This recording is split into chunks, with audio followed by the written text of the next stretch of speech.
In Jewish folklore and popular belief, an evil spirit which enters into a living person, cleaves to their soul, causes mental illness, talks through their mouth, and represents a separate and alien personality is called a DYBBUK.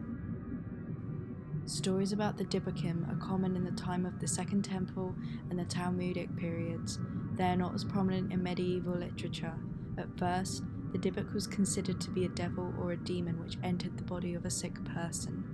Later, an explanation common among others was added, namely that some of the DYBBUKim are the spirits of the dead who were not laid to rest and thus became demons. In the 16th century, this became widely spread and accepted by large segments of the Jewish population, together with the belief in DYBBUKim. They were generally considered to be souls which, on account of the enormity of their sins, were not allowed to transmigrate, and they sought refuge in the bodies of the living. The entry of a DYBBUK into a person was a sign of having committed a secret sin, which opened a door for the DYBBUK. There are reports of the DYBBUK's presence in more recent times.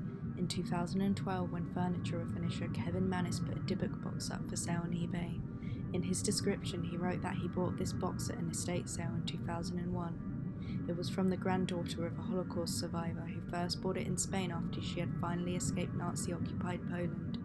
It had never been opened before, as it was thought to be haunted by a DYBBUK. The same year the box went up on eBay, The Possession, a horror movie based on its haunted tales, came out. Mannis sold it and passed it through a few brave hands instead of putting it back on eBay like the previous seller. He consulted with rabbis on how to seal it for good. He'd had enough. The previous owners, who had yet to seal the box, experienced recurring nightmares involving an old hag, a stroke, smells of cat urine, hair falling out, light bulbs burning out, hives, coughing up blood, and head-to-toe welts. Once it was sealed, the last owner gifted it to Zach Baggins from Ghost Adventures for his museum in Las Vegas. Post Malone was at the museum when Baggins decided to take the plexiglass cover from around the box and touch it for the very first time. Whilst Baggins was touching the box itself, Post grabbed his shoulder, enough apparently to transfer the curse. In the months that followed, Post Malone's private plane was forced to make an emergency landing after its tires spontaneously blew off. 3 armed robbers targeted his home in San Fernando and was involved in a serious car accident. In times gone by, possession by spirits was a common way of explaining behaviours that could not otherwise be understood like they are today. So common that even those who were not mentally ill, but who simply deviated from social norms, were frequently considered to be possessed. Jewish women believed to be possessed by DYBBUKs would have fared no better in Christian society, where they would have been condemned as witches. It is no coincidence that between the 16th and 18th centuries, when fear of DYBBUKs was at its peak, the church burned to death between 300,000 and 1 million men and women condemned for witchcraft.